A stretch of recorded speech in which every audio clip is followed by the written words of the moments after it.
God is dead. Or so it must have seemed to the ancestors of the Jews in 586 BC. Jerusalem and the temple to their God are in flames. The nation of Israel, founded by King David, is wiped out. It would have seemed to have been the end, but it was rather the beginning. For out of the crucible of destruction emerges a sacred book, the Bible, and an idea that will change the world, the belief in one God. This is a new idea. It was an idea that nobody had ever had before. Monotheism is well ensconced, so something major happened, which is very hard to trace.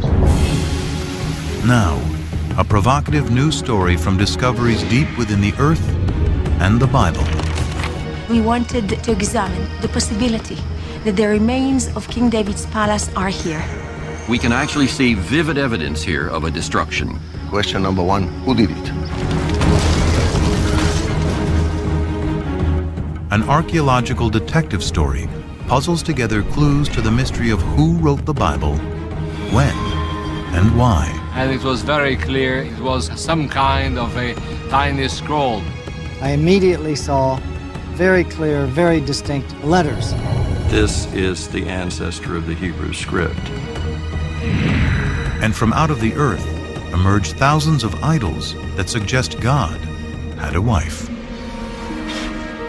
We just found this exceptional clay figurine showing a fertility goddess. Powerful evidence sheds new light on how one people, alone among ancient cultures, finally turned their back on idol worship to find their one God.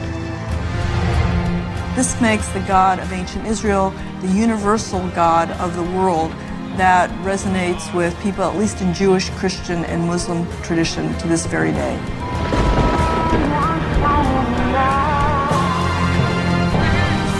Now, science and scripture converge to create a powerful new story of an ancient people, God, and the Bible.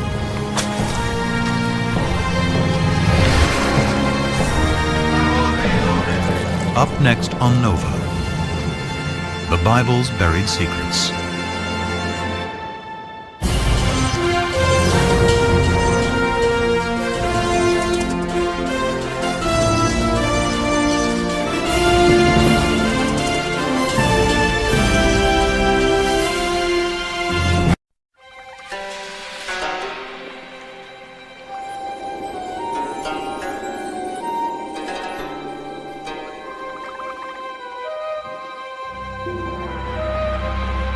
Near the banks of the Nile in southern Egypt in 1896,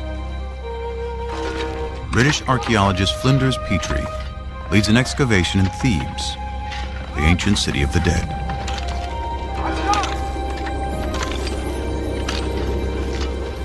Here he unearths one of the most important discoveries in biblical archaeology.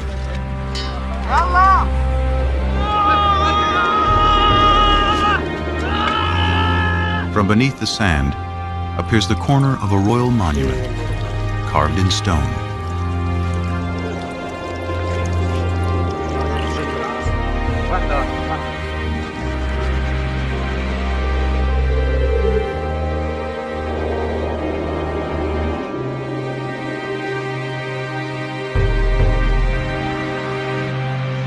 Dedicated in honor of Pharaoh Merneptah, son of Ramses the Great, it became known as the Merneptah Stela.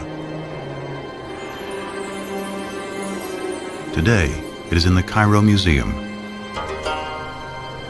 This stela is what the Egyptians would have called a triumph stela, a victory stela, commemorating victory over foreign peoples.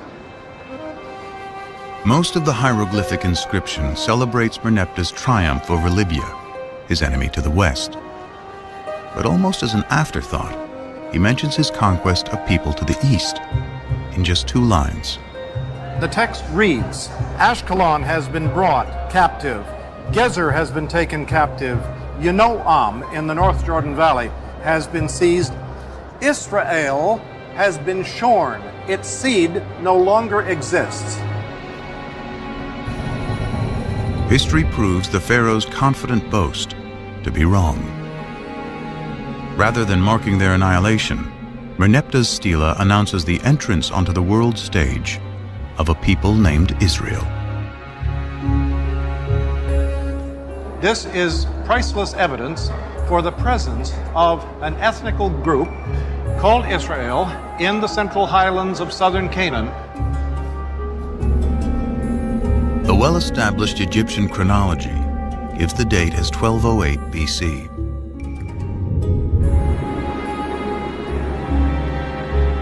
Merneptah's stela is powerful evidence that a people called the Israelites are living in Canaan, in what today includes Israel and Palestine, over 3,000 years ago.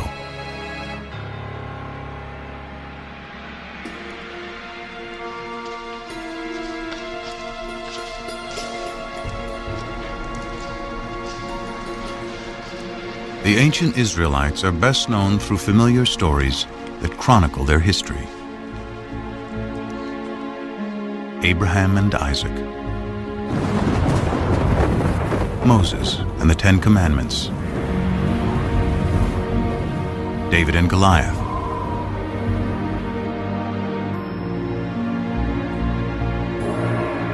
it is the ancient Israelites who write the Bible.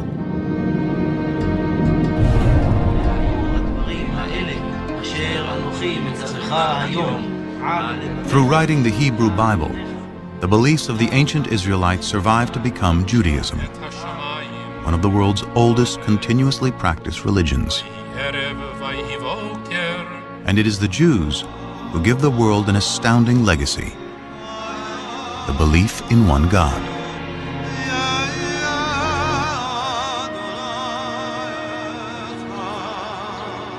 This belief will become the foundation of two other great monotheistic religions: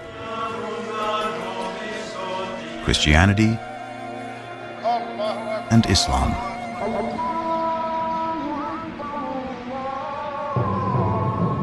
Often called the Old Testament to distinguish it from the New Testament, which describes the events of early Christianity, today the Hebrew Bible and a belief in one God are woven into the very fabric of world culture.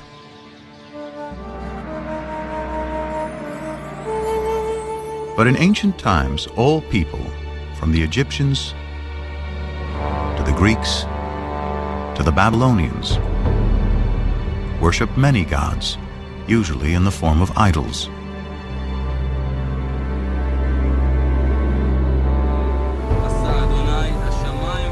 How did the Israelites, alone among ancient peoples, discover the concept of one God?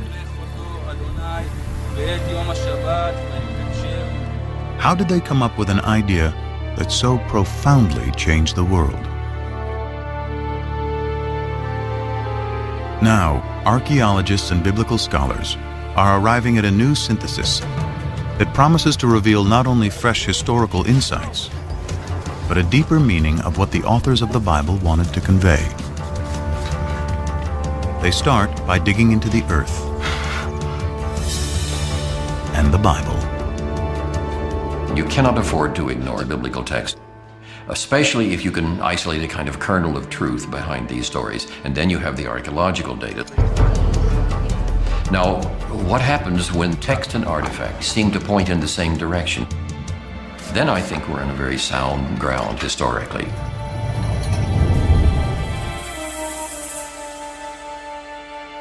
Scholars search for intersections between science and scripture.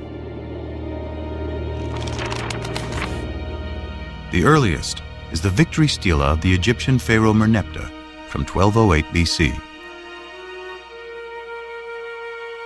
Both the stela and the Bible place a people called the Israelites in the hill country of Canaan, which includes modern-day Israel and Palestine.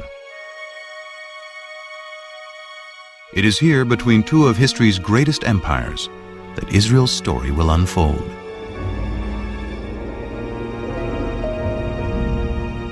The way to understand Israel's relationship to the superpowers, Egypt and Mesopotamia on either side, is to understand its own sense of its fragility as a people. The primary way in which the Bible looks at the origins of Israel is as a people coming to settle in the land of Israel. It's not indigenous. It's not a native state.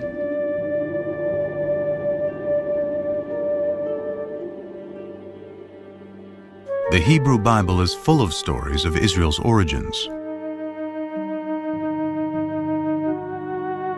The first is Abraham, who leaves Mesopotamia with his family and journeys to the Promised Land, Canaan.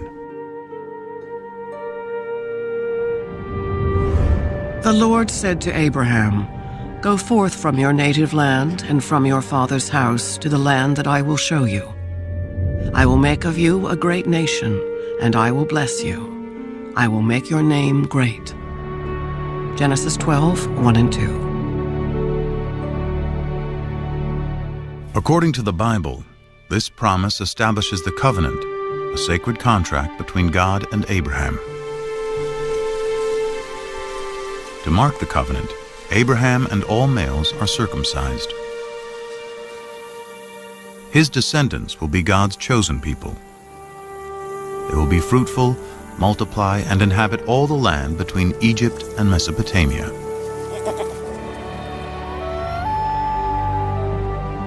In return, Abraham and his people, who will become the Israelites, must worship a single God.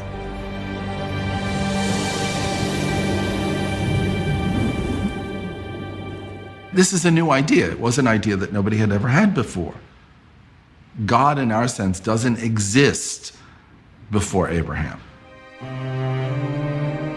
It is hard to appreciate today how radical an idea this must have been in a world dominated by polytheism, the worship of many gods and idols. The Abraham narrative is part of the first book of the Bible, Genesis, along with Noah and the flood and Adam and Eve. Though they convey a powerful message, to date there is no archaeology or text outside of the Bible to corroborate them. The farther back you go in the biblical text, the more difficult it is to find historical material in it. The patriarchs go back to Genesis. Genesis is, for the most part, a compilation of myths, creation stories, things like that. And to find a historical core there is very difficult. This absence of historical evidence leads scholars to take a different approach to reading the biblical narrative. They look beyond our modern notion of fact or fiction to ask why the Bible was written in the first place. There is no word for history in the Hebrew Bible. The biblical writers were telling stories. They were good historians, and they could tell it the way it was when they wanted to, but their objective was always something far beyond that. So what was their objective? To find out, scholars must uncover who wrote the Bible and when.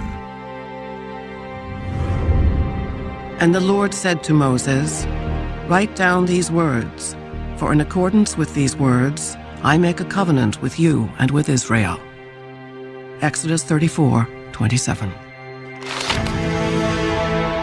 The traditional belief is that Moses wrote the first 5 books of the Bible. Genesis, the story of creation. Exodus, deliverance from slavery to the Promised Land. Leviticus, Numbers, and Deuteronomy, laws of morality and observance. Still read to this day, together they form the Torah, often called the 5 books of Moses. The view that Moses had personally written down, the first 5 books of the Bible, was virtually unchallenged until the 17th century.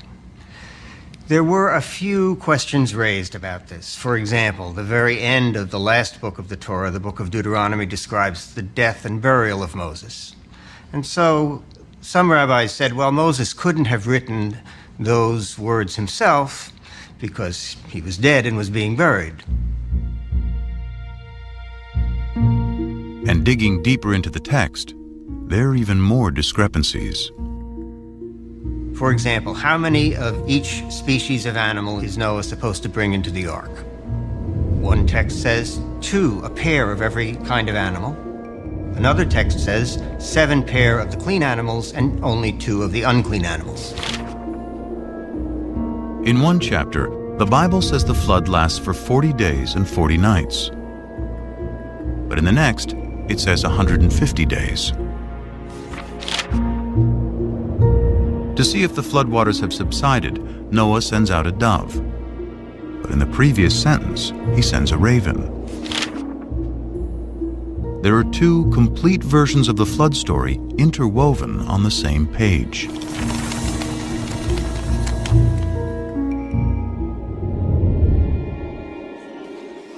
Many similar discrepancies throughout its pages suggest that the Bible has more than one writer.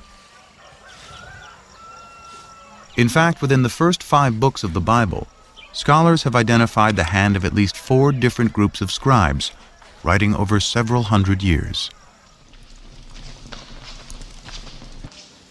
This theory is called the documentary hypothesis. One way of thinking about it is as a kind of anthology that was made over the course of many centuries by different people, adding to it, subtracting from it, and so forth. But when did the process of writing the Bible begin?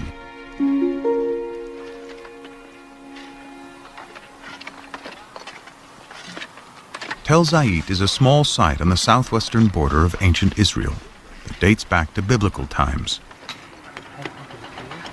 Since 1999, Ron Tappy has been excavating here. It was the last day of what had been a typical dig season. What's up? As I was taking aerial photographs from the cherry picker, a volunteer notified his square supervisor that he thought he had seen some interesting marks, scratches, possibly letters, incised in a stone. Which, right here? Yeah. Letters would be a rare find. So when he kneeled to look at the marks, Tappy got the surprise of a lifetime. As I bent down over the stone, I immediately saw very clear, very distinct letters. Tappy excavated the rock and brought it back to his lab at the nearby kibbutz.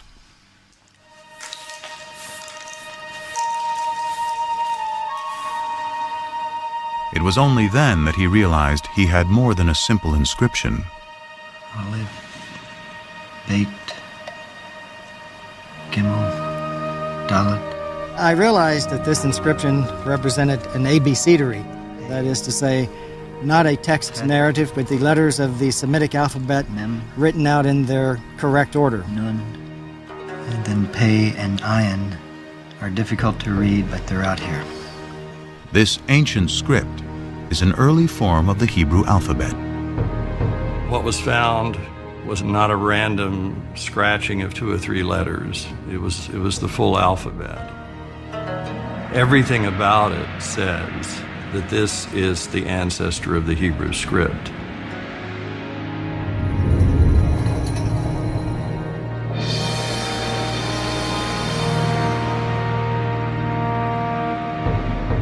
The Tel Zayit abecedery is the earliest Hebrew alphabet ever discovered. It dates to about 1000 BC, making it possible that writing the Hebrew Bible could have already started by this time.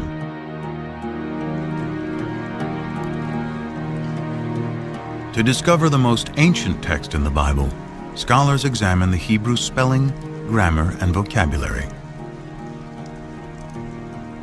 The Hebrew Bible is a collection of literature written over about 1,000 years. And as with any other language, Hebrew naturally changed quite a bit over those 1,000 years. The same would be true of English. I'm speaking English of the 21st century, and if I were living in Elizabethan times, the words I choose, the syntax I use would be quite different. Scholars examine the Bible in its original Hebrew in search of the most archaic language, and therefore the oldest passages. They find it in Exodus, the second book of the Bible.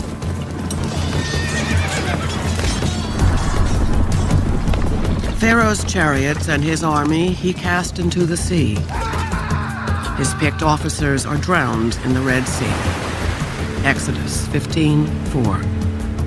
This passage, known as the Song of the Sea, is the climactic scene of Exodus, the story of the Israelites' enslavement in Egypt and how Moses leads them to freedom.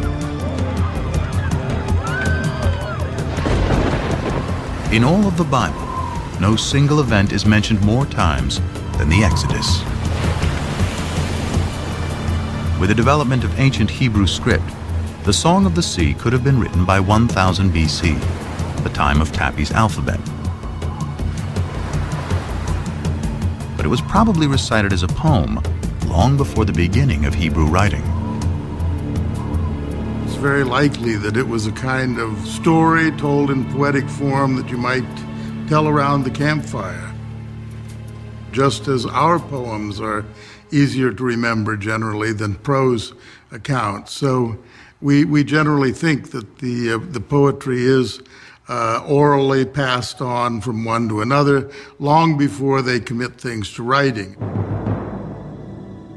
Because the poetry in Exodus is so ancient, is it possible the story has some historical core?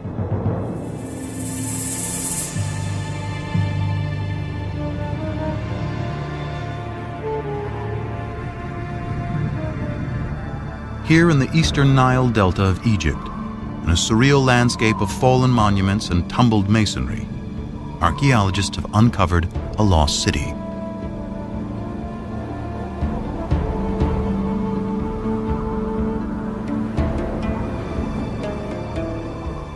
Inscribed on monuments throughout the site is the name of Ramses II, one of the most powerful Egyptian rulers. It is Ramses who is traditionally known as the Pharaoh of the Exodus. Ancient Egyptian texts call the city Piramesi, or House of Ramses, a name that resonates with the biblical story of Exodus. The only specific item mentioned in the Exodus story that we can probably connect with non-biblical material is the cities that the Hebrews were ordered to build, and they are named Pithom and Ramses. Scholars agree that the biblical city Ramses is the ancient Egyptian city Piramesi. Its ruins are here in present-day Tanis. Most of the Egyptologists identified Piramesi, the Ramses town, with Tanis, because here you have an abundance of Ramesside monuments. This convergence between archaeology and the Bible provides a time frame for the Exodus. It could not have happened before Ramses became king around 1275 BC. And it could not have happened after 1208 BC, when the stela of Pharaoh Merneptah, Ramses II's son, specifically locates the Israelites in Canaan.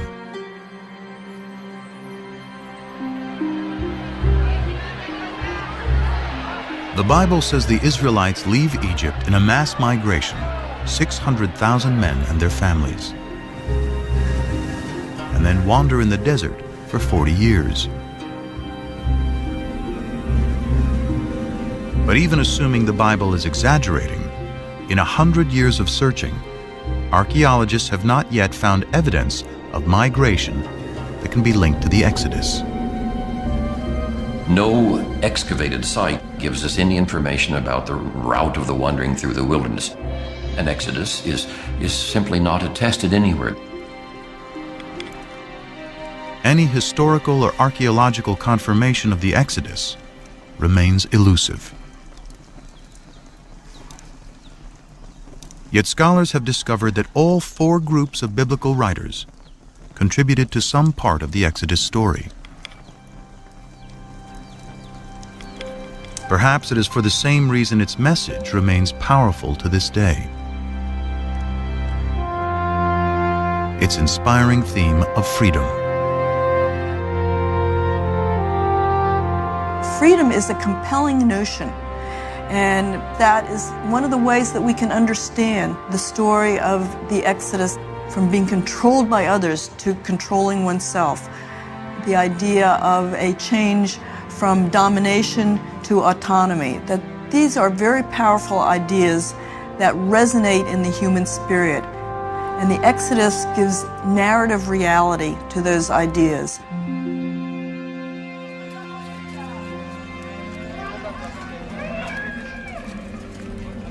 Following the Exodus, the Bible says God finally delivers the Israelites to the promised land, Canaan.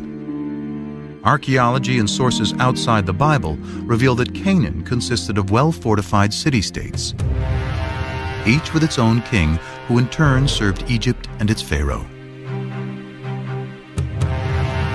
The Canaanites, a thriving Near Eastern culture for thousands of years, worshipped many gods in the form of idols.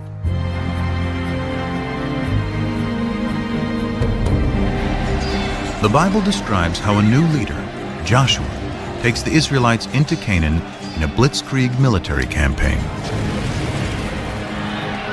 So the people shouted, and the trumpets were blown. As soon as the people heard the sound of the trumpets, they raised a great shout, and the wall fell down flat. Joshua 6:20. But what does archaeology say? In the 1930s, British archaeologist John Garstang excavated at Jericho, the first Canaanite city in Joshua's campaign. Garstang uncovered dramatic evidence of destruction and declared he had found the very walls that Joshua had brought tumbling down.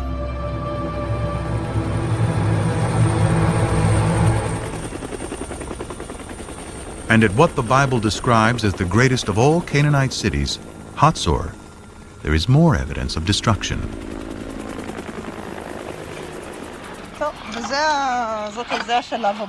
Today, Hatzor is being excavated by one of the leading Israeli archaeologists, Amnon Ben-Tor, and his protege and co-director, Sharon Zuckerman.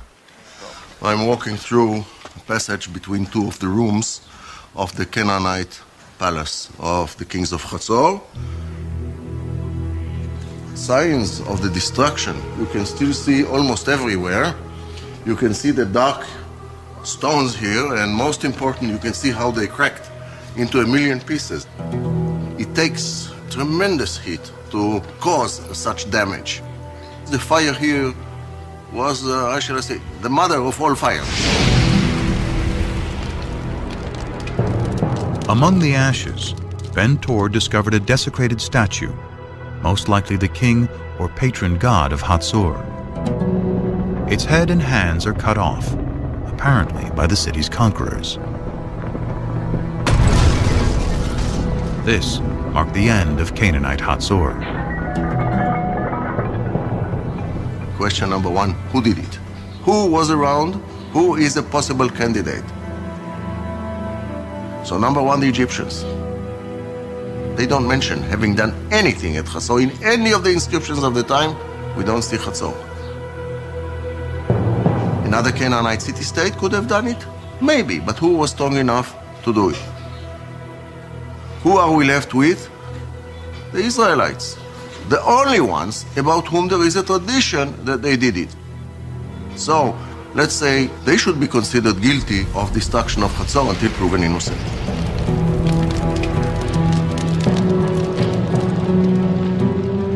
And there's another Canaanite city-state that Joshua and his army of Israelites are credited with laying waste. It's called Ai, and has been discovered in what is now the Palestinian territory of the West Bank. Here, archaeologist Hani Nur el-Din and his team are finding evidence of a rich Canaanite culture. The village first appears and developed to a city, and then there was a kind of fortification surrounding this settlement.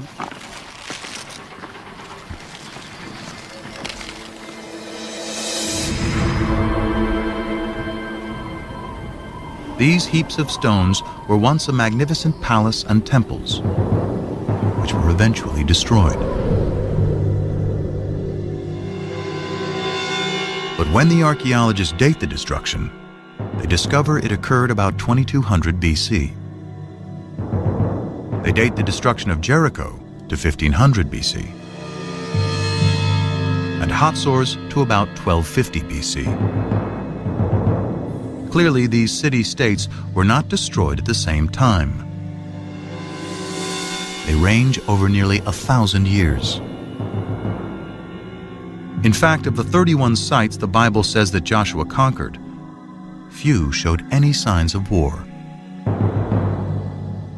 There was no evidence of armed conflict in most of these sites. At the same time, it was discovered that most of the large Canaanite towns that were supposed to have been destroyed by these Israelites were either not destroyed at all or destroyed by others. A single sweeping military invasion led by Joshua cannot account for how the Israelites arrived in Canaan.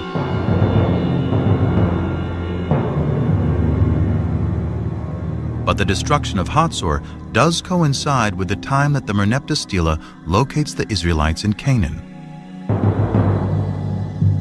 So who destroyed Hatzor? Amnon Ben Tor still believes it was the Israelites who destroyed the city. But his co-director, Sharon Zuckerman, has a different idea. The final destruction itself consisted of the mutilation of statues of kings and gods. It did not consist of signs of war or of any kind of fighting. We don't see weapons in the street like we see in other sites that were destroyed by foreigners.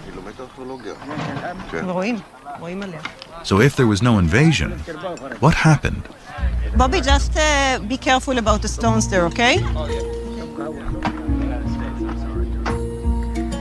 Excavations reveal that Hatzor had a lower city of commoners, serfs and slaves, and an upper city with a king and wealthy elites. Zuckerman finds within the grand palaces of elite Hatzor areas of disrepair and abandonment. To archaeologists, signs of a culture in decline and rebellion from within.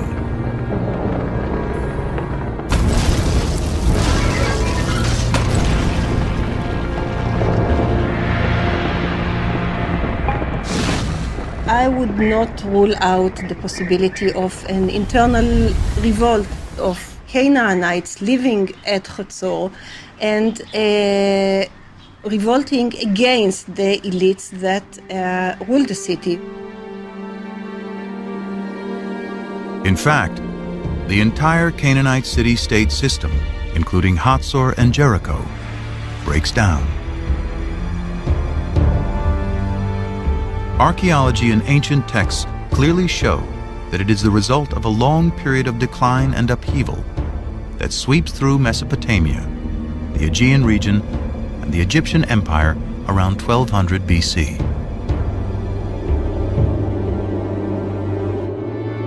And when the dust, as it were, settles, when we can begin to see what takes the place of this great state system, we find a number of new peoples suddenly coming into focus in a kind of void that is created with the dissolution of the great state system. Can archaeologists find the Israelites among these new people?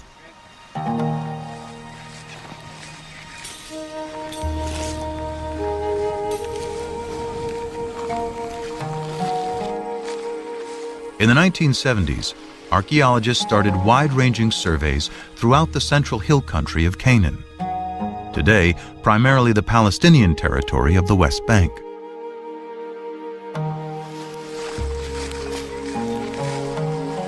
I was teaching at that time. We used to take students and go twice a week to the highlands. And every day we used to cover between 2 and 3 square kilometers. And this accumulates very slowly into the coverage of the entire area. Israel Finkelstein and teams of archaeologists walked out grids over large areas, collecting every fragment of ancient pottery lying on the surface.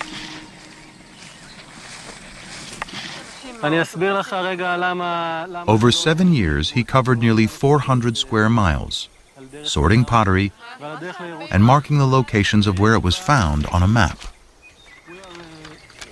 In the beginning, the spots were there on the map and they meant nothing to me. But later, slowly, I started seeing sort of phenomena and processes.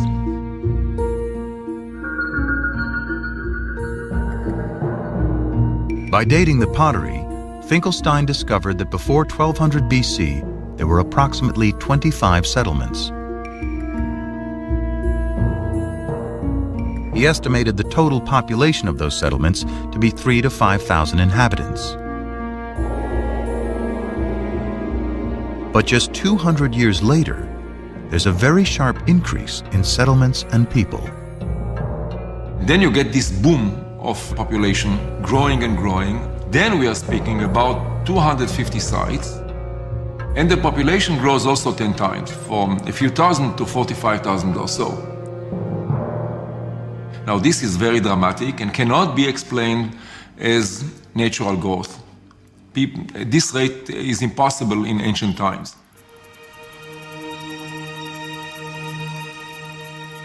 If not natural growth, perhaps these are the waves of dispersed people settling down following the collapse of the great state systems.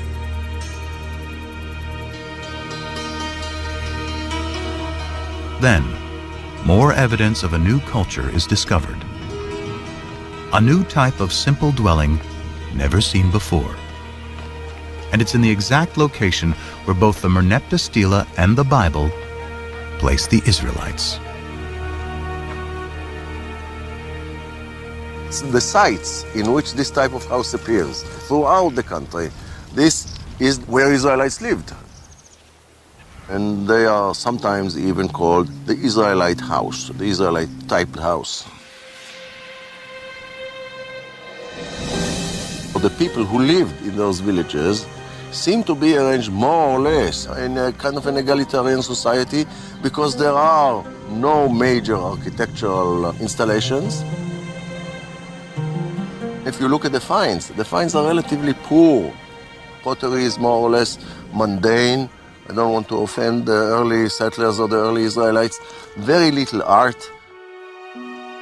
Curiously, the mundane pottery found at these new Israelite villages is very similar to the everyday pottery found at the older Canaanite cities like Hatzor.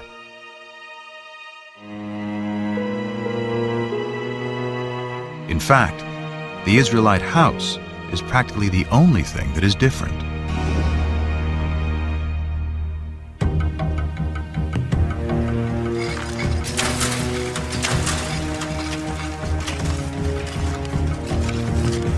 This broad similarity is leading archaeologists to a startling new conclusion about the origins of the ancient Israelites. The notion is that most of the early Israelites were originally Canaanites, displaced Canaanites. The Israelites were always in the land of Israel. They were natives, but they were different kinds of groups. They were basically the have-nots. So what we're dealing with is a movement of peoples, but not an invasion of armed hordes from outside, but rather a social and economic revolution. Ancient texts describe how the Egyptian rulers and their Canaanite vassal kings burdened the lower classes of Canaan with taxes and even slavery. A radical new theory based on archaeology suggests what happens next.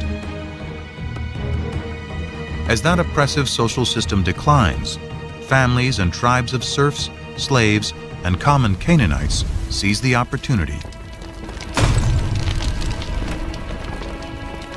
In search of a better way of life, they abandon the old city-states and head for the hills. Free from the oppression of their past, they eventually emerge in a new place as a new people.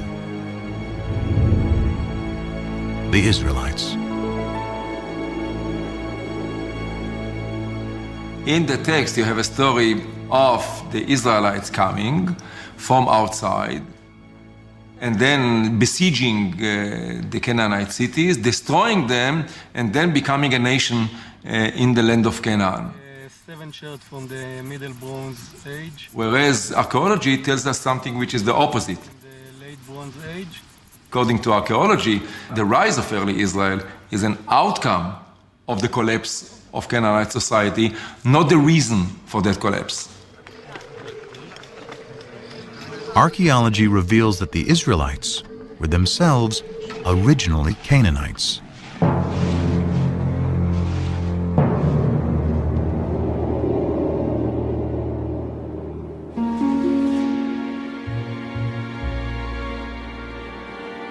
So why does the Bible consistently cast the Israelites as outsiders in Canaan? Abraham's wanderings from Mesopotamia, Moses leading slaves out of Egypt and into the Promised Land, and Joshua conquering Canaan from outside. The answer may lie in their desire to forge a distinctly new identity. Identity is created, as psychologists tell us, by talking about what you are not, by talking about another. In order to figure out who I am, I have to figure out who I am not. Conspicuously absent from Israelite villages are the grand palaces and the extravagant pottery associated with the kings and rich elites of Canaan. The Israelites did not like the Canaanite system, and they defined themselves in contrast to that system. So by not using decorated pottery, by not using important pottery, they developed an ideology of simplicity, which marked the difference between them and the Egyptian Canaanite system. If the Israelites wanted to distinguish themselves from their Canaanite past, what better way than to create a story about destroying them?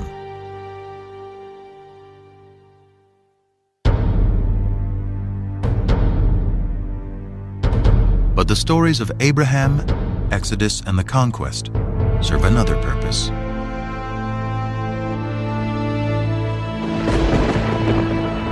They celebrate the power of what the Bible says is the foremost distinction between the Israelites and all other people: their God.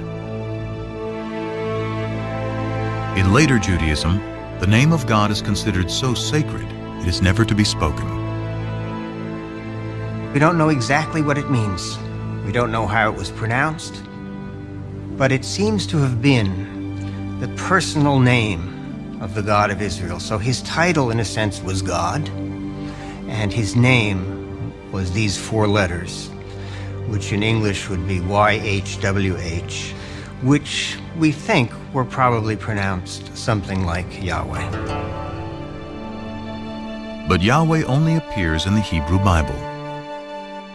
His name is nowhere to be found in Canaanite texts or stories. So where do the Israelites find their God?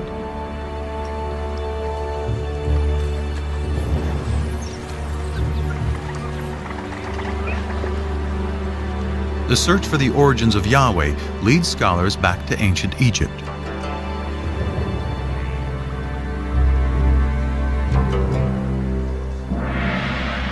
Here in the royal city of Karnak, for over 1,000 years, pharaohs celebrated their power with statues, obelisks, and carved murals on temple walls.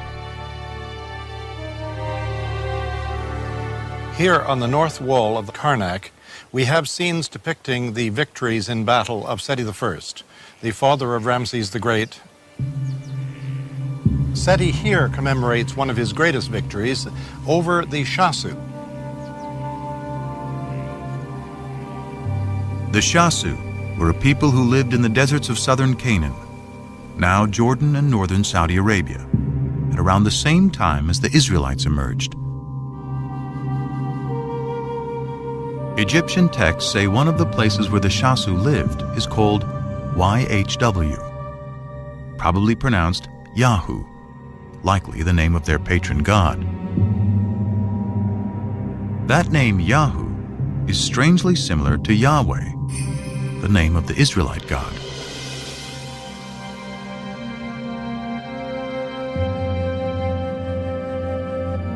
In the Bible, the place where the Shasu lived is referred to as Midian. It is here, before the Exodus, the Bible tells us Moses first encounters Yahweh in the form of a burning bush.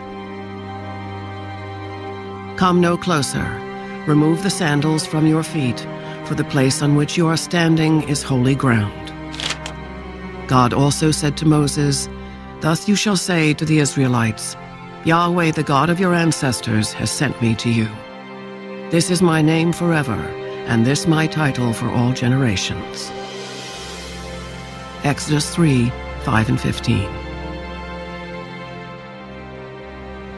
So we have in Egyptian sources something that appears to be a name like Yahweh in the vicinity of Midian. Here is Moses in Midian, and there a deity appears to him and reveals his name to Moses as Yahweh. These tantalizing connections are leading biblical scholars to re-examine the Exodus story.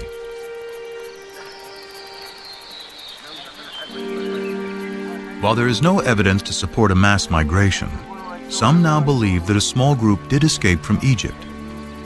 However, they were not Israelites, but rather Canaanite slaves.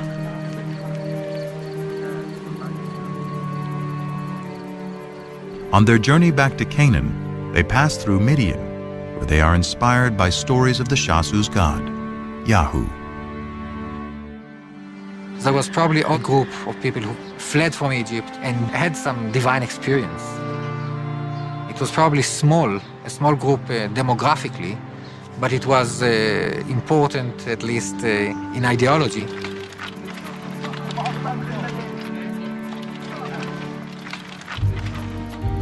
They find their way to the central hill country, where they encounter the tribes who had fled the Canaanite city-states.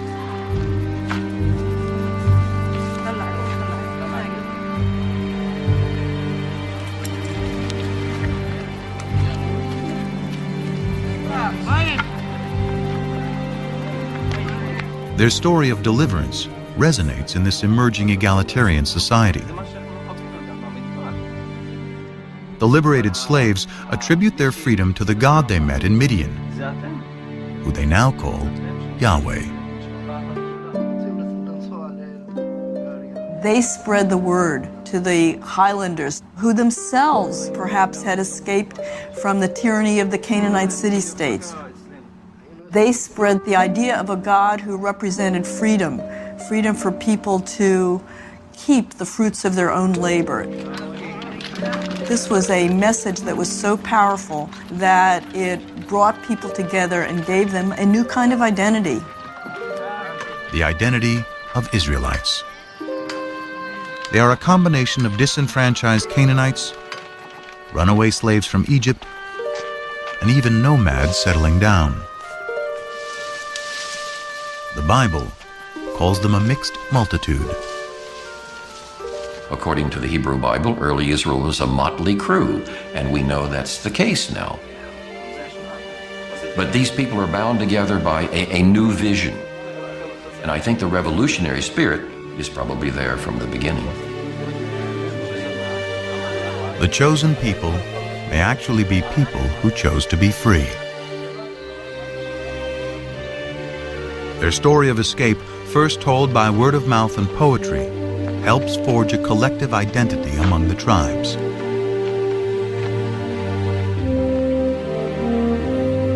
Later, when written down, it will become a central theme of the Bible. Exodus and divine deliverance. Deliverance by a God who comes from Midian, exactly where the Bible says. Adopted by the Israelites to represent their exodus from slavery to freedom.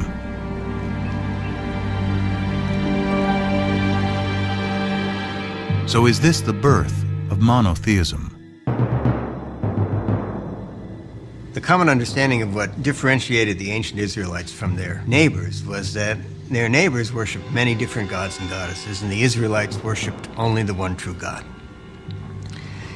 But that is not the case. This bull figurine, likely representing El, the chief god of the Canaanite deities, is one of thousands of idols discovered in Israelite sites. The Israelites frequently worshipped other gods. Now, maybe they weren't supposed to, but they did. So at least on a practical level, many, if not most, Israelites were not monotheists. The Bible's ideal of the Israelite worship of one God will have to wait.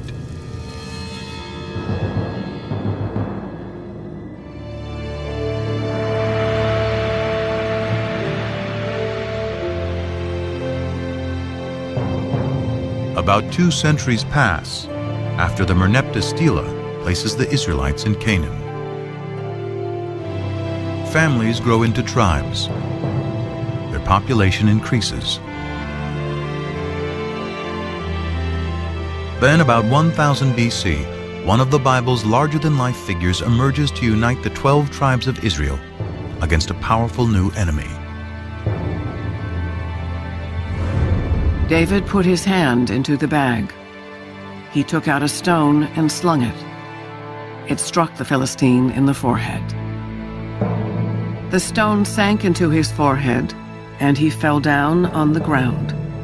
1 Samuel 17:49. The Bible celebrates David as a shepherd boy who vanquishes the giant Goliath, a lover who lusts after forbidden fruits, and a poet who composes lyric psalms still recited today. Of all the names in the Hebrew Bible, none appears more than David.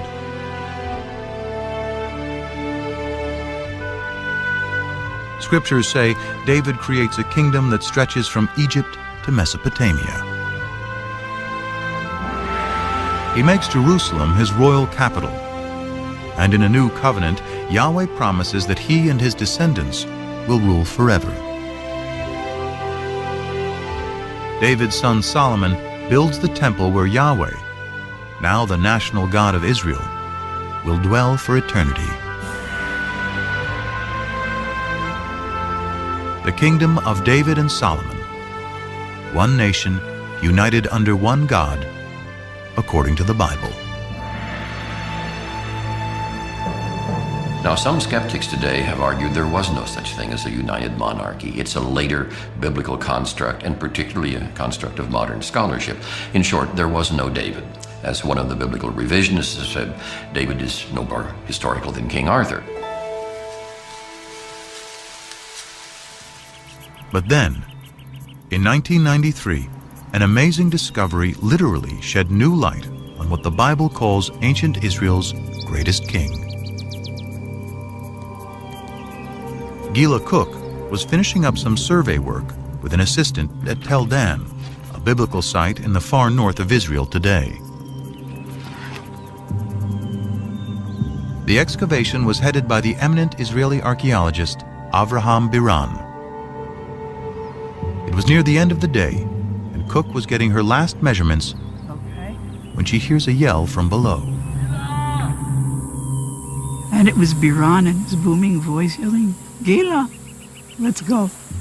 And so I waved to him, hold it, and continued working. Okay. After being summoned by Biran a second time, Cook had her assistant load her up. And she started down the hill.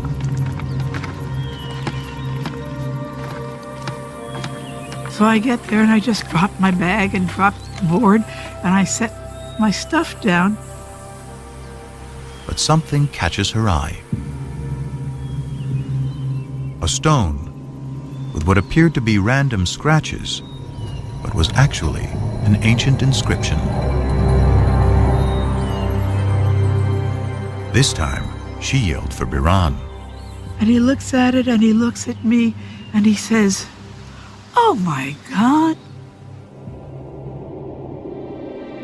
Cook had found a fragment of a victory stela written in Aramaic, an ancient language very similar to Hebrew. Dedicated by the king of Damascus, or one of his generals, it celebrates the conquest of Israel, boasting, "I slew mighty kings who harnessed thousands of chariots and thousands of horsemen. I killed the king of the house of David."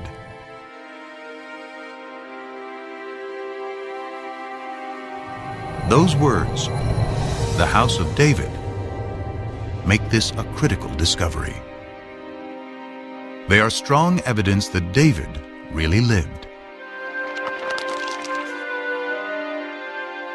Unlike Genesis, the stories of Israel's kings move the biblical narrative out of the realm of legend and into the light of history. The later we come in time, the firmer ground we stand on. We have better sources, we have more written sources, we have more contemporary eyewitness sources.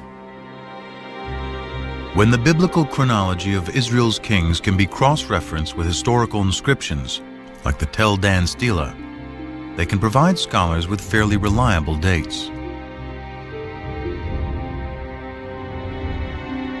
King David is the earliest biblical figure confirmed by archaeology to be historical.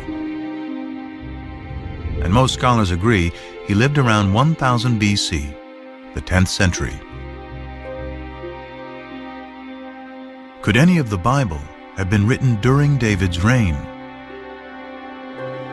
The earliest Hebrew alphabet, discovered by Ron Tappy, carved on a stone at Tel Zait, provides an enticing clue. Off this wall here. The stone was incised with this alphabet.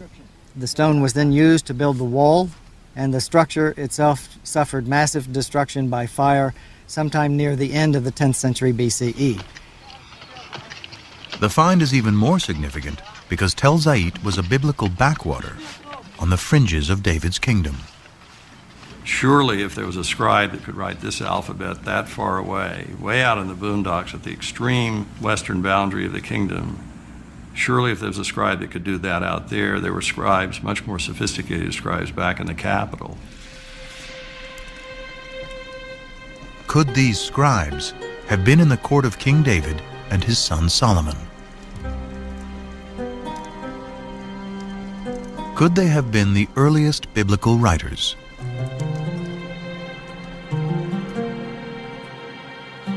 In the 18th century, German scholars uncovered a clue to who wrote the Bible, hidden in two different names for God.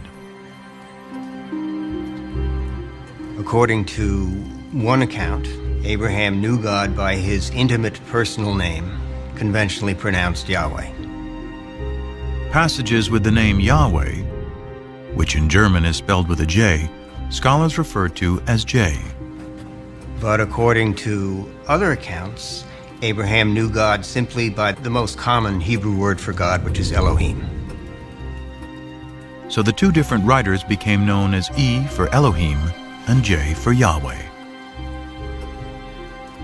Most likely based on poetry and songs passed down for generations, they both write a version of Israel's distant past.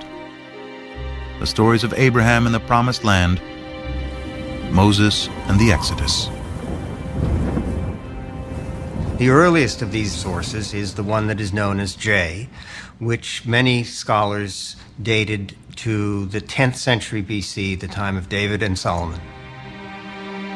And because the backdrop for J's version of events is the area around Jerusalem, it's likely he lived there, perhaps in the royal courts of David and Solomon.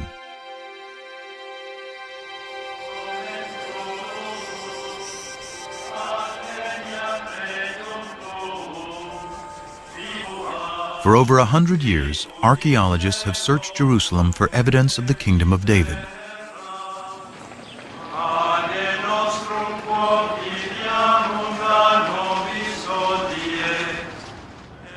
But excavating here is contentious because Jerusalem is sacred to today's three monotheistic religions. For Christians, Jesus comes in his final week to worship at the Jerusalem temple. He's crucified, he's buried, he's resurrected in the city of Jerusalem.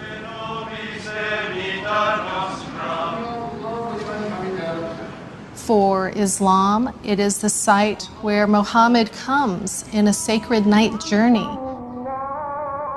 And today, the Dome of the Rock marks that spot. In Judaism, the stories of the Hebrew Bible of Solomon, of David, of the temples of Jerusalem, all of these take place, of course, in Jerusalem. So Jerusalem is a symbol of sacred space today, important for all three traditions. Despite the difficulties, Israeli archaeologist Eilat Mazar went digging in the most ancient part of Jerusalem, today called the City of David. We started the excavations here because we wanted to check and to examine the possibility that the remains of King David's palace are here. But because this area has been fought over, destroyed, and rebuilt over thousands of years, it was a long shot that any biblical remains would survive. But then, large walls started to appear, 3 meter wide, 5 meter wide, and then we saw that it goes all direction. It goes from east, 30 meters to the west, and we don't see the end of it yet. such huge walls can only be part of a massive building. And Mazar believes her excavations to date represent only 20% of its total size.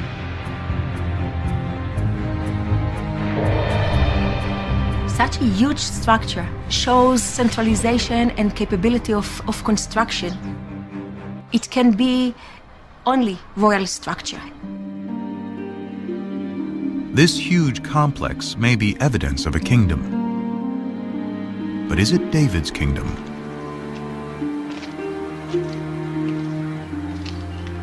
For these walls to be David's palace, it would have to date to his lifetime, around 1000 BC.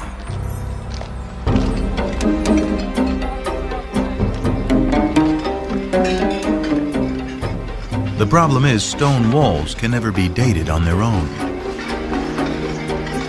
Biblical archaeologists date ruins based on the pottery they find associated with those ruins.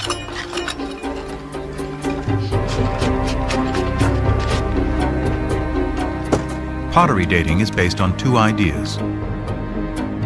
Pottery styles evolve uniformly over time. And the further down you dig, the further back in time you go.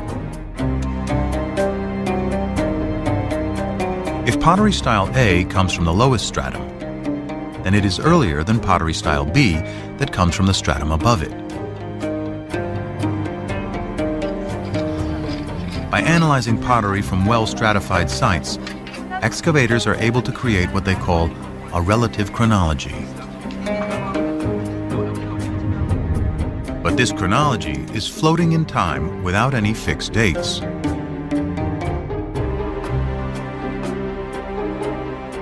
To anchor this chronology, William Foxwell Albright, considered the father of biblical archaeology, used events mentioned in both the Bible and Egyptian and Mesopotamian texts to assign dates to pottery styles. Albright's chronology, slightly modified, is what Mazar uses to date her massive building, and what most archaeologists use today. What we found is a typical 10th century pottery, meaning bowls with hand burnish. You can see from inside, together with an import, a beautiful black on red juglet. What is so important that this is a 10th century typical juglet. So has Mazar discovered the Palace of David? She adds up the evidence. The building is huge. It is located in a prominent place in the oldest part of Jerusalem. And the pottery, according to Albright's chronology, dates to the 10th century BC, the time of David.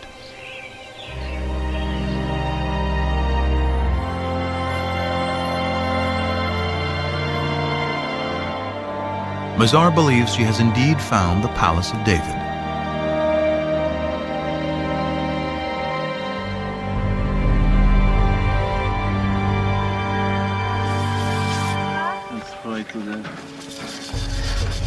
But that evidence, and indeed the kingdom itself, rest on the dates associated with fragments of pottery.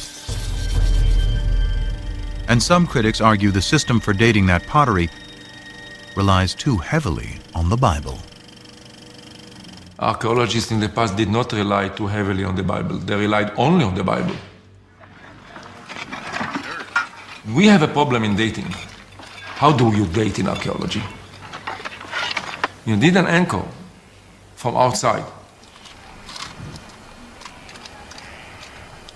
Today, there is a more scientific method to anchor pottery to firm dates: radiocarbon dating. It is a specialty of Elisabetta Boretto of the Weizmann Institute. The first step is, of course, in the field, which relates the sample, the material like olive pits or seeds or charcoal to the archaeological context. If an olive seed is found at the same layer as a piece of pottery, the carbon in the seed can be used to date the pottery. When the seed dies, its radioactive carbon-14 decays into stable carbon-12 at a consistent rate over time. By measuring the ratio of carbon-14 to carbon-12, Boretto can determine the age of the olive seed, which in turn can be used to date the pottery.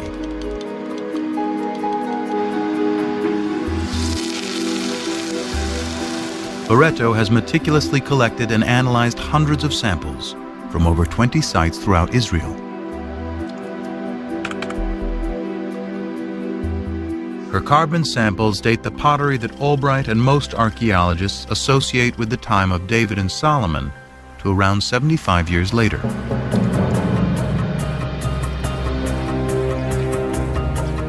For events so long ago, this may seem like a trivial difference. But if Boretto is right, Mazar's Palace of David and Tappy's ancient Hebrew alphabet have to be redated. This places them in the time of the lesser-known kings Omri, Ahab, and his despised wife Jezebel, all worshippers of the Canaanite god Baal. With no writing or monumental building, suddenly the kingdom of David and Solomon is far less glorious than the Bible describes. So David and Solomon did not rule over a big territory. It was a small chiefdom, if you wish, with just a few settlements, very poor, the population was limited, there was no manpower for big conquests and so on and so forth.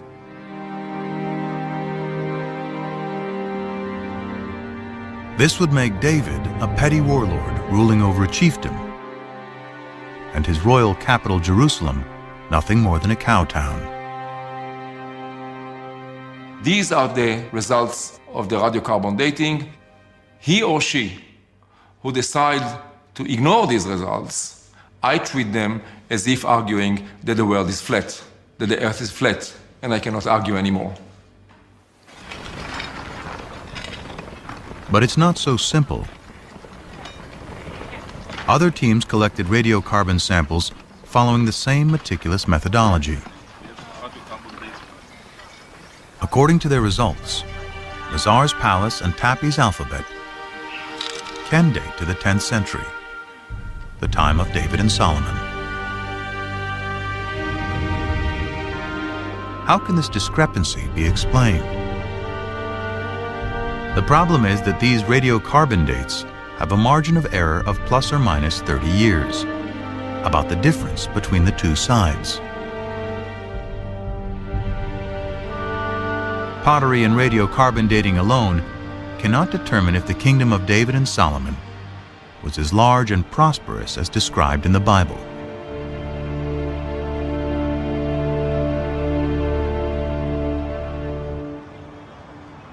Fortunately, The Bible offers clues of other places to dig for evidence of this kingdom.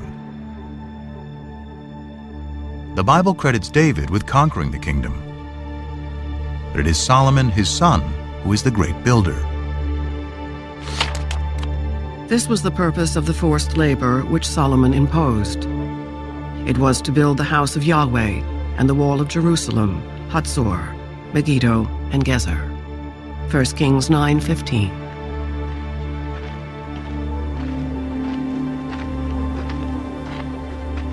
Here in Hatzor, Amnon ben Tor, director of excavations, believes this may be evidence of Solomon's building campaign.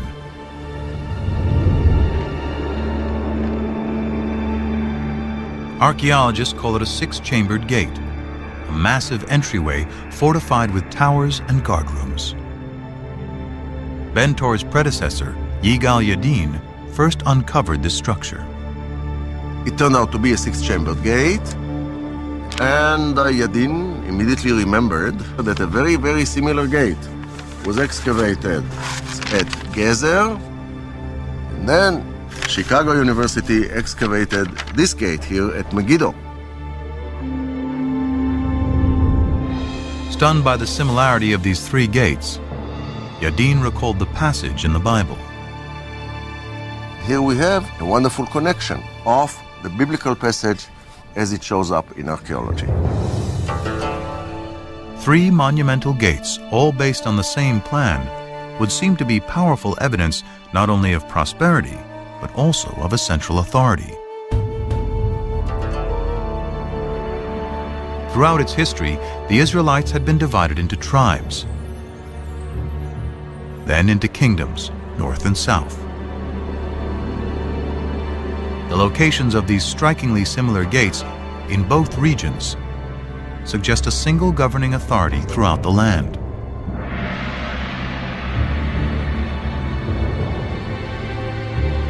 But how can we be sure this is the kingdom of David and Solomon?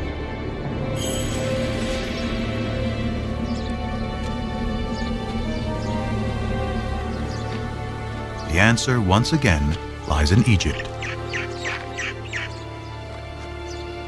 The head-smiting scene which you see on this wall commemorates a military campaign conducted by Pharaoh Shishak, or Sheshonq, the founder of Dynasty 22 in Egypt. The Egyptian pharaoh Shishak invades Israel, an event the Bible reports and specifically dates to 5 years after Solomon's death, during the reign of his son Rehoboam.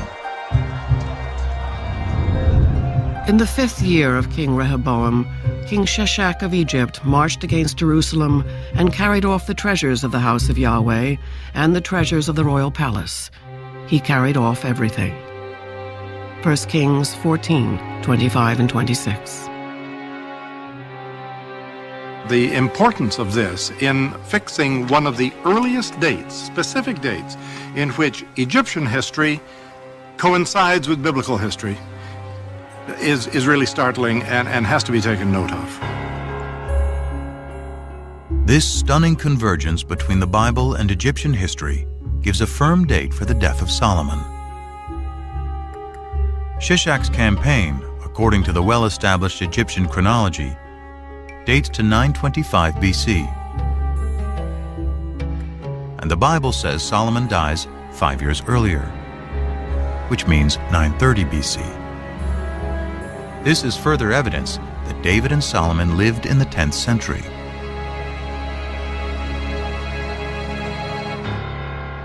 But there's even more hidden in these walls. These ovals, with their depictions of bound captives and city walls, represent places Pharaoh Shishak conquered in Israel. One of those places is Gezer, where archaeologists find the hallmark of Solomon's building program, a 6-chambered gate. Bill Deaver directed the excavations in the late 1960s. We can actually see vivid evidence here of a destruction. Down below, we have the original stones, pretty much in situ. But if you look in here, you see the stones are badly cracked. You can even see where they're burned from the heat of a huge fire that has been built here. And then up in here, you see the fire has been so intense that the soft limestone has melted into lime, and it flows down like lava. This is vivid evidence of a destruction, and we would connect that with this well-known raid of Pharaoh Shishak. And if the gate was destroyed by Shishak in 925 BC, then it must have been built during the lifetime of Solomon, who died just 5 years earlier. Surely this kind of monumental architecture is evidence of state formation. And if it's in the 10th century, then Solomon. Although a minority of archaeologists continue to disagree, this convergence of the Bible, Egyptian chronology, and Solomon's gates is powerful evidence that a great kingdom existed at the time of David and Solomon, spanning all of Israel, north and south, with its capital in Jerusalem. But Jerusalem is more than a political center. It is the center of worship.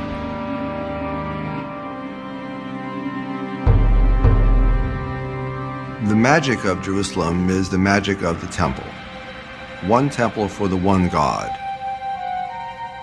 The result is that Jerusalem and the temple emerge as powerful symbols not just of the oneness of God, but also of the oneness of the Jewish people. The worship of the ancient Israelites bears little resemblance to Judaism today.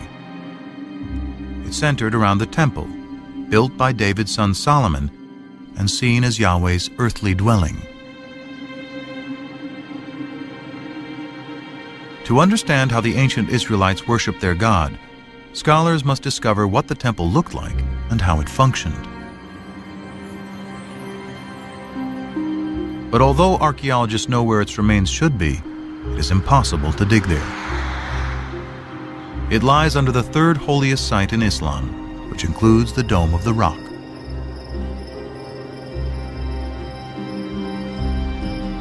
Not a stone of Solomon's temple has ever been excavated.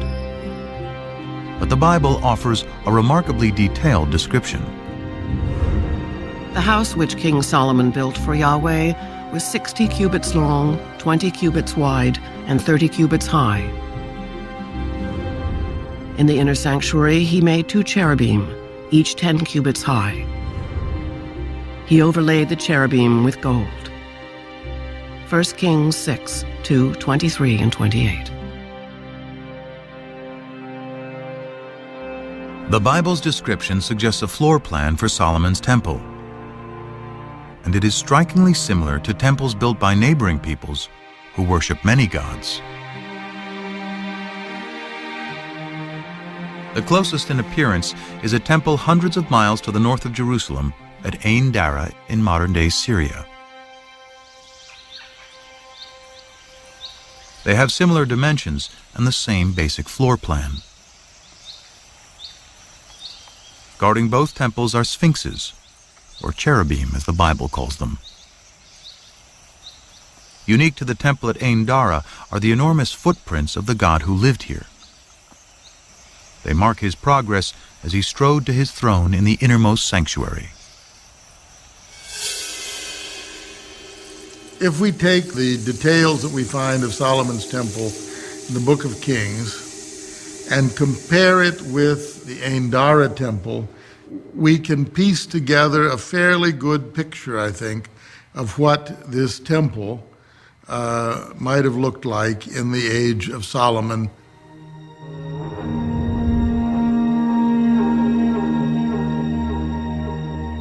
Now it is possible to reconstruct with some confidence how Solomon's temple may have looked and how the ancient Israelites worshiped their God. Out front was an enormous altar. Beyond that was a porch area that led into the inside of the temple.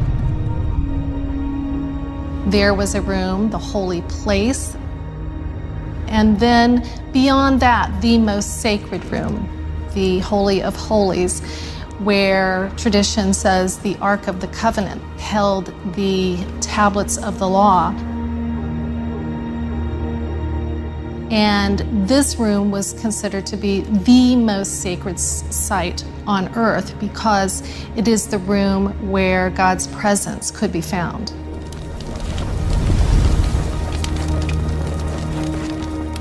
And the ancient Israelites believed their God demanded a very specific form of worship.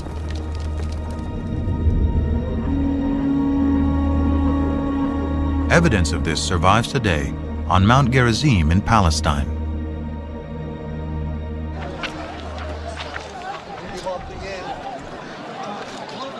The Samaritans who live here claim direct descent from the ancient tribes of Israel. According to their tradition, for over 2,500 years, they have been practicing the ancient Israelite form of worship: animal sacrifice.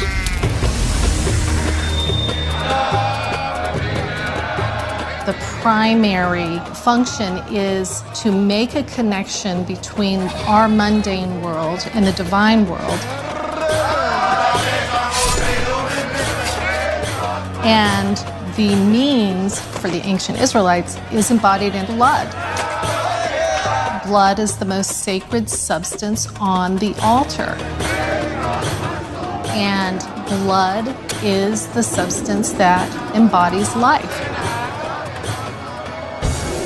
So it is the most precious substance in the human world.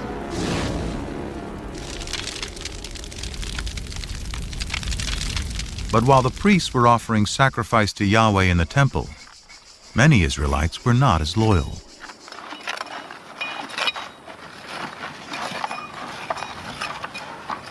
At Tel Rehov, archaeologists are digging at an Israelite house that illuminates the religious practices of its ancient inhabitants. Well, we just found this beautiful, exceptional clay figurine showing a goddess, a fertility goddess, that was worshipped here in Israel. Here, in this case, she's shown holding a baby. Who is this fertility goddess? And what is a pagan idol doing in an Israelite home? Dramatic evidence as to her possible identity first surfaced in 1968. Bill Deaver was carrying out salvage excavations in tombs in southern Israel when a local brought him an inscription that had been robbed from one of them. When I got home and brushed it off, I thought I was going to have a heart attack. Executed in clear 8th century script. It's a tomb inscription. And it just gives the name of the deceased and says, "Blessed may X be by Yahweh." That's good biblical Hebrew. But it says by Yahweh and his Asherah. And Asherah is the name of the old Canaanite mother goddess. More inscriptions associating Yahweh and Asherah have been discovered, and thousands of figurines unearthed throughout Israel. Many scholars believe this is the face of Asherah. Deaver concludes God had a wife. Even hundreds of years after the Israelites rise from their Canaanite pagan roots, monotheism has still not completely taken hold. This is awkward for some people, the notion that Israelite religion was not exclusively monotheistic, but we know now that it wasn't.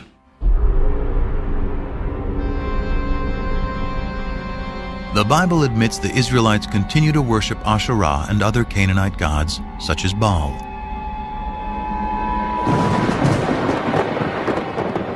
In fact, the prophets, holy men speaking in the name of God, consistently rail against breaking the covenant made with Moses to worship only Yahweh.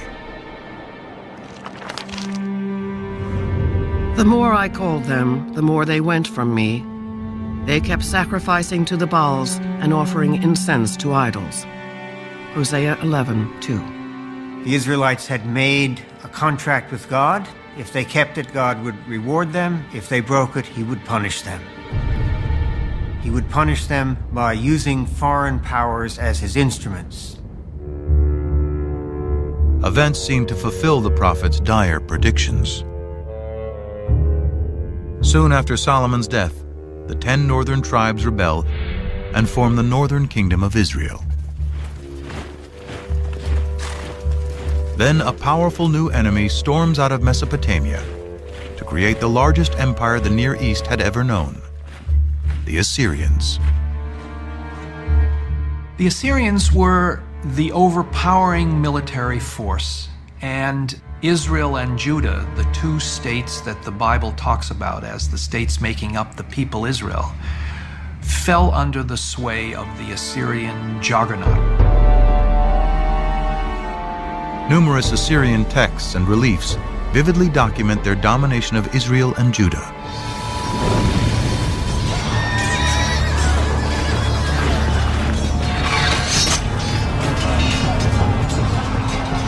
In 722 BC, the Assyrian army crushes the northern kingdom.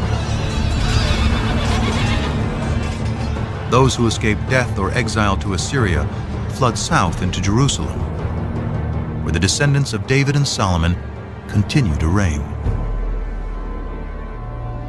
One of them, Josiah, according to the Bible, finally heeds what the prophets prescribe.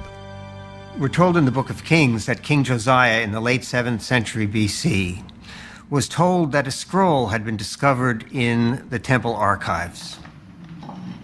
The scroll was brought to him, and as the scroll was being read, Josiah began to weep because he realized that it was a sacred text containing divine commands which the people had been breaking.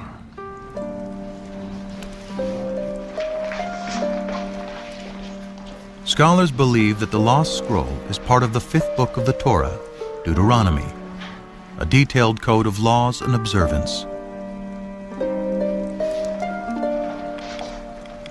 It inspires another group of scribes in the 7th century BC, whom scholars call the D-writers.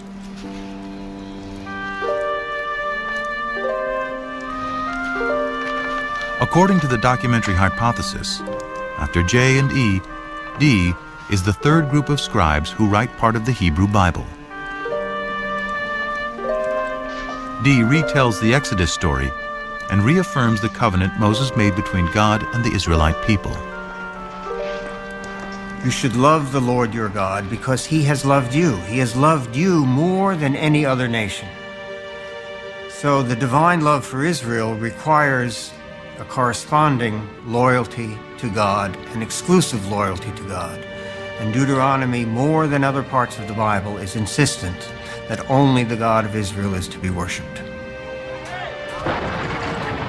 To enforce the covenant, Josiah orders that idols and altars to all other deities be destroyed.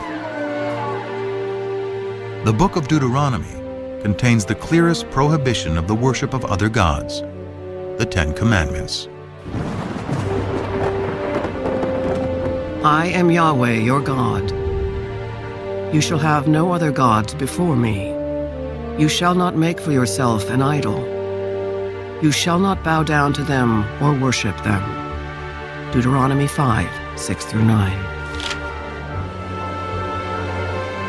The 10 Commandments appears in 2 books of the Bible, in Deuteronomy and in Exodus. It is not only a contract with Yahweh, it is also a code of conduct between people. The revelation of the 10 Commandments is an ethical revelation. And that's where the idea of justice comes in, because that's the most important thing about the way in which we treat one another. We will not kill him, we will not steal from him, and we will not lie about him.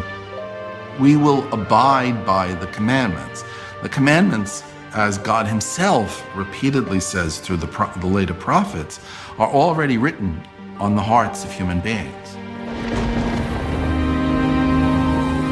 By associating the belief in one God with moral behavior, the 10 Commandments establishes a code of morality and justice for all, the ideal of Western civilization.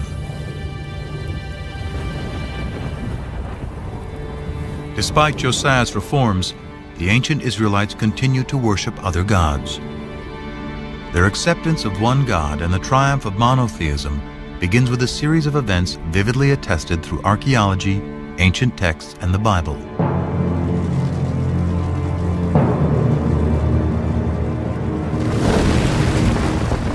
It starts with the destruction of Yahweh's earthly dwelling, the Jerusalem temple.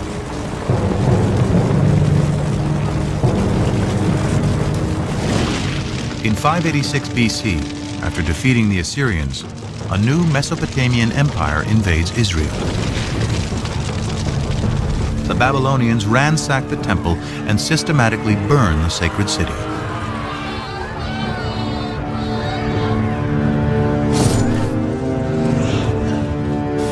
Before his eyes, the Babylonian victors slay the sons of Zedekiah, the last Davidic king, then blind him.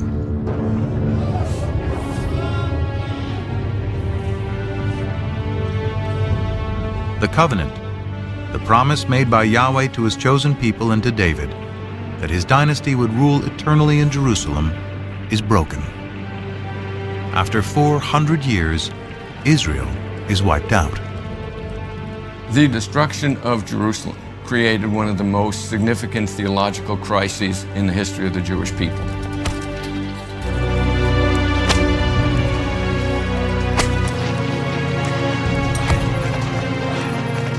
The Babylonians round up the Israelite priests, prophets, and scribes and drag them in chains to Babylon.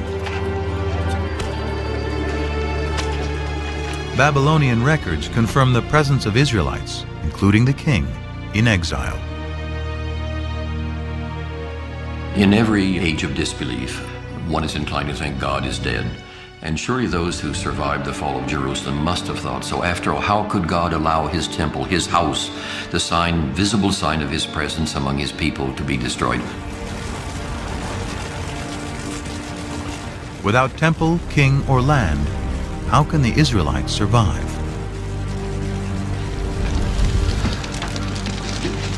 Their journey begins with the ancient scrolls, which some scholars speculate were rescued from the flames of the destruction. Among the exiles from Jerusalem to Babylon were priests from the temple. And they seem to have brought with them their sacred documents, their sacred traditions.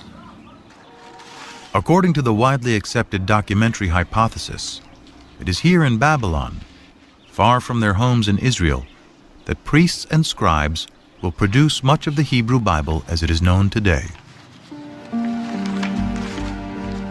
Scholars refer to these writers as P, or the priestly source. It was P who took all of these earlier traditions, the J source, the E source, the D source, and other sources as well, and combined them into what we know as the Torah, the first 5 books of the Bible. But more than just compiling, P edits and writes a version of Israel's distant past, including the Abraham story, that provides a way for the Israelites to remain a people and maintain their covenant with God.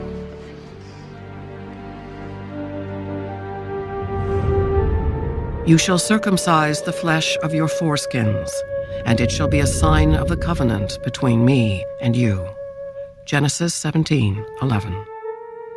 When Genesis 17 attributes a covenantal value to circumcision, it is not really talking about Abraham.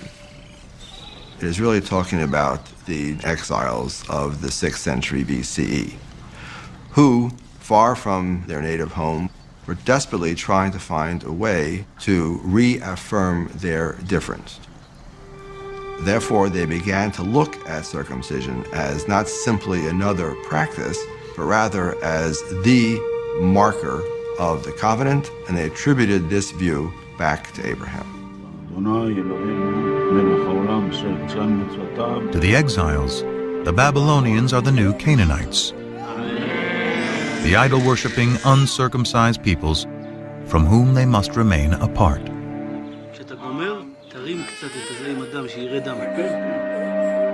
But the Abraham story, with its harrowing tale of a father's willingness to sacrifice his own son, is also about the power of faith.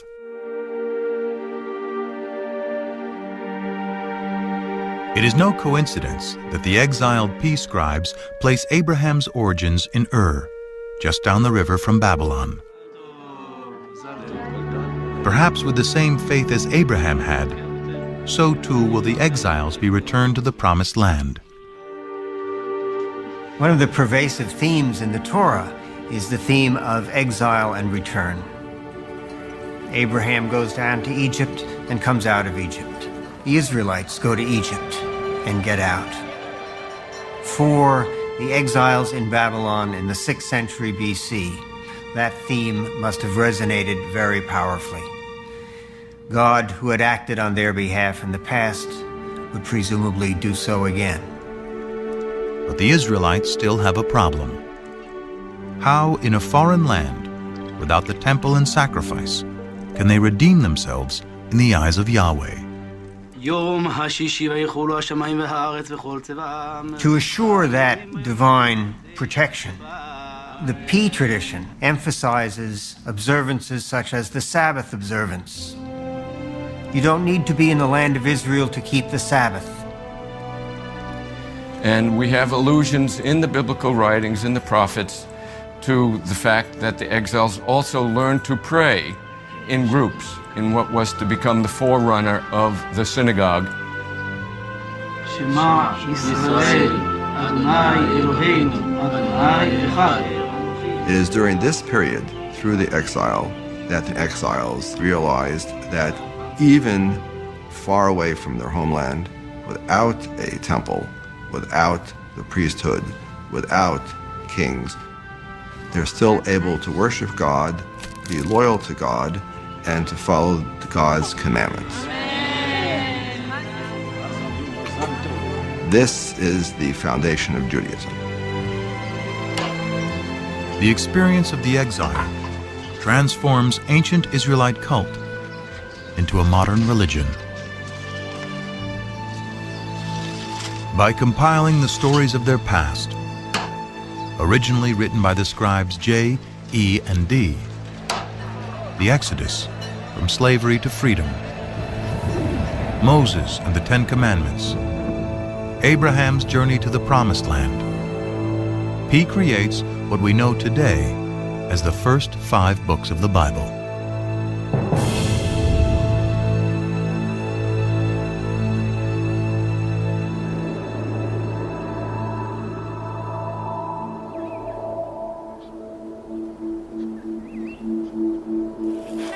Though this theory is widely accepted, physical evidence of any biblical text from the exile or earlier is hard to come by.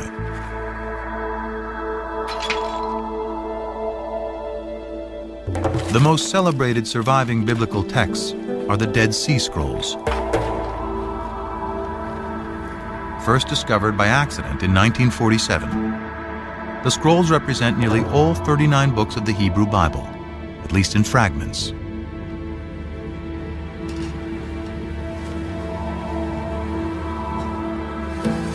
They survived because they were deposited in the perfect environment for preservation: the hot, dry desert.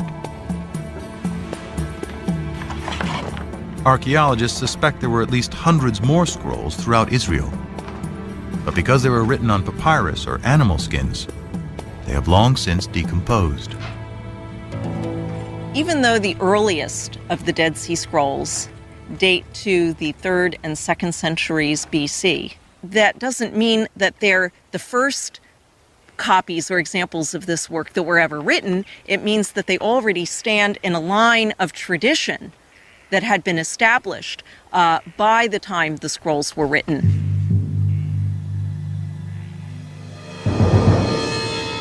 Still, the earliest of the Dead Sea Scrolls dates to at least 300 years after the Babylonian exile.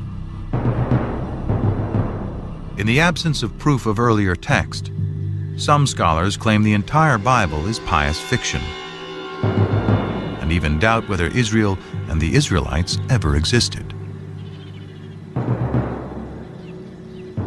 For many of the revisionists, these extreme skeptics, there was no ancient Israel. Israel is an intellectual construct. In other words, these people were not rethinking their past, they were inventing their past. They had no past. So the Bible is a myth, a foundation myth, told to legitimate a people who had no legitimacy.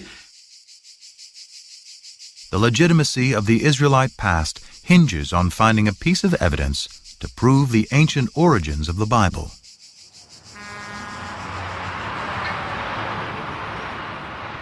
What would be the discovery of a lifetime starts outside the walls of Jerusalem in an old cemetery.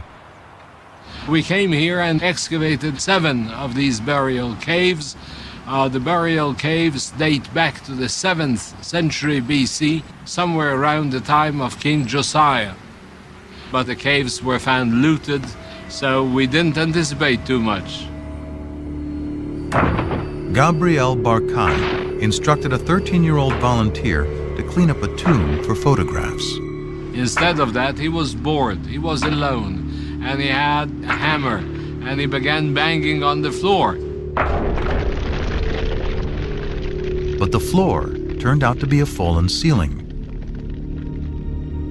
And beneath it were some artifacts that had escaped the looters.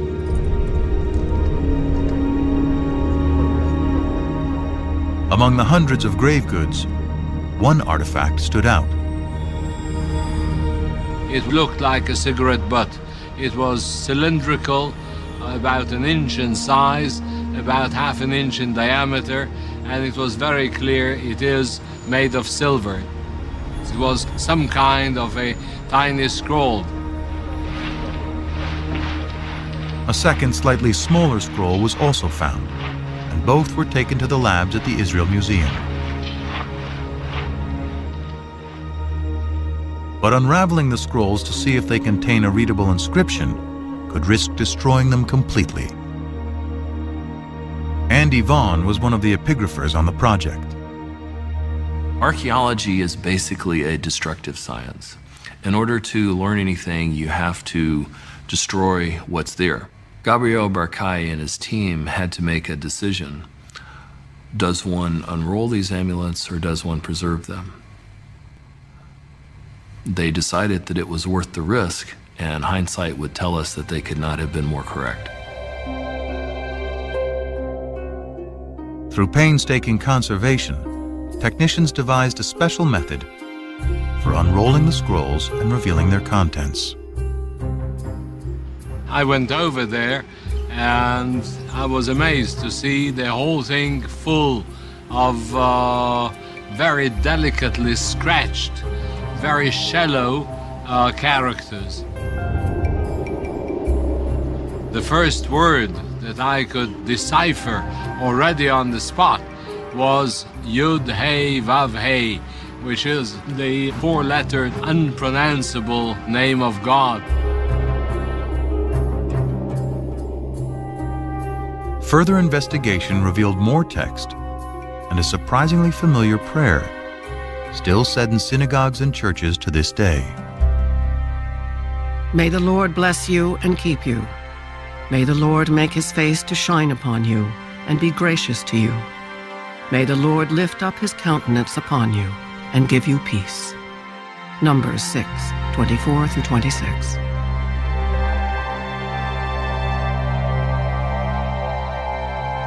There is no doubt at all that these 2 amulets contain the priestly benediction found in Numbers 6. These inscriptions are thus very important because they're the earliest references we have to the written biblical narratives. The archaeological context was very clear because it was found together with pottery dating back to the 7th century BC. Also the paleography, the shape of letters, points towards somewhere in the 7th century BC beyond any doubt. The silver scrolls, with the priestly benediction, predate the earliest Dead Sea Scrolls by 400 years. It is an amazing find, proving that at least some verses of the Bible were written in ancient times during the reign of King David's descendants. By giving us text from before the Babylonian exile, the Silver Scrolls confirm that the Hebrew Bible is created from poetry, oral traditions, and prayers that go back to the time of Josiah's D writer, and likely beyond to writers E and J.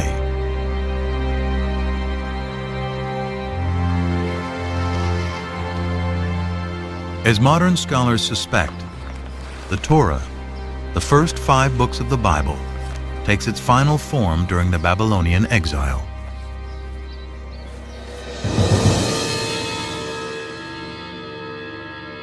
But dwarfed by the mighty temples and giant statues of Babylonian gods, the Israelites must also confront the fundamental question: why did their God, Yahweh, forsake them?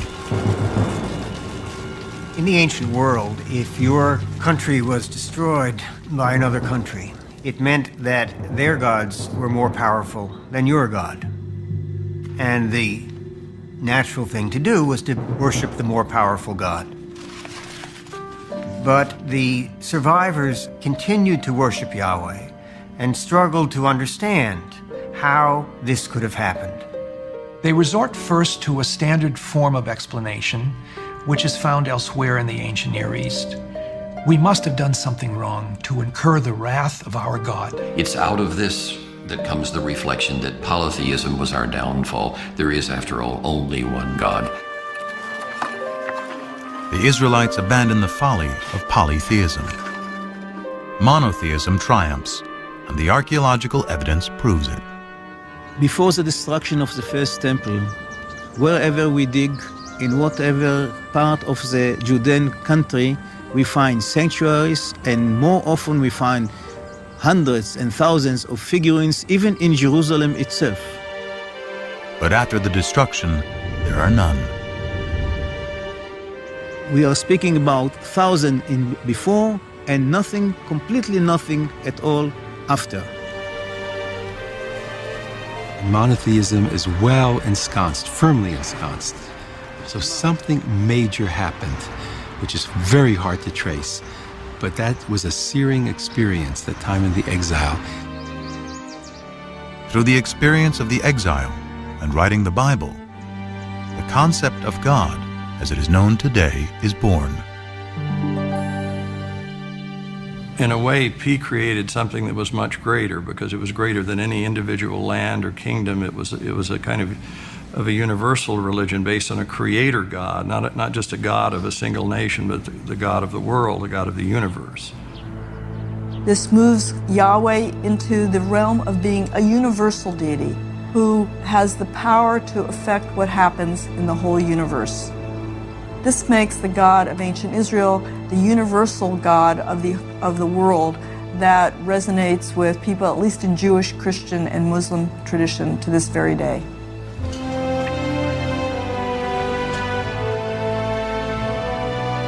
In 539 BC, the Babylonian Empire is toppled by the Persians. As written in the Bible, Yahweh, in his new role as the one invisible God, orchestrates a new exodus.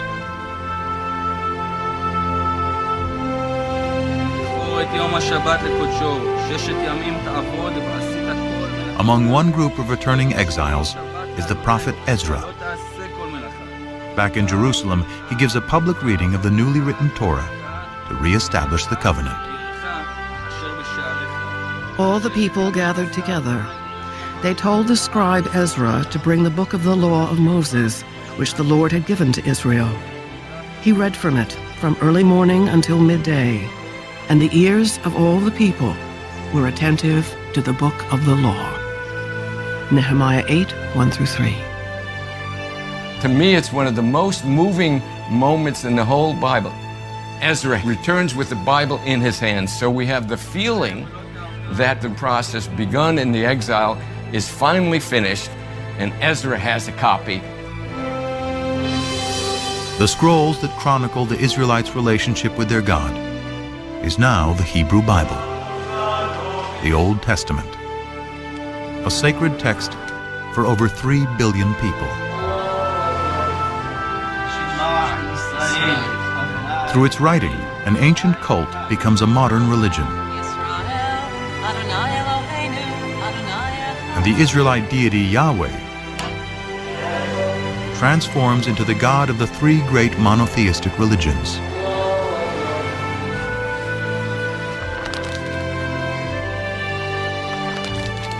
Through its teachings, the Bible established a code of morality and justice, aspirations that resonate through the ages.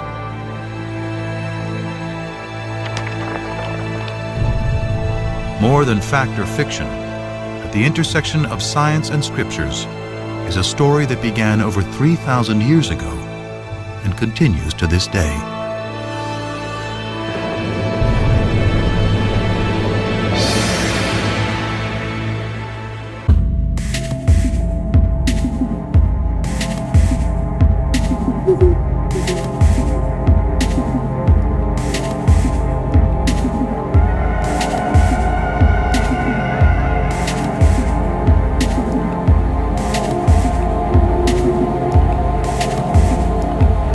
קדיש.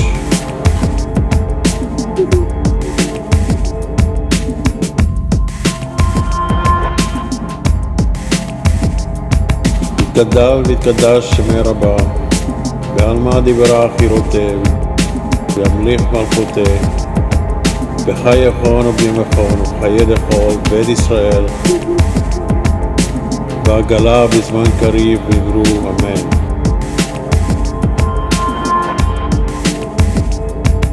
יהיה שמי רבה מבורך לעולם ולעלמי עולמיה. יתברך וישתבח ויתפאר ויתרומם ויתנשא ויתהדר ויתעלה ויתהלל שמי לקודשה בריחוף.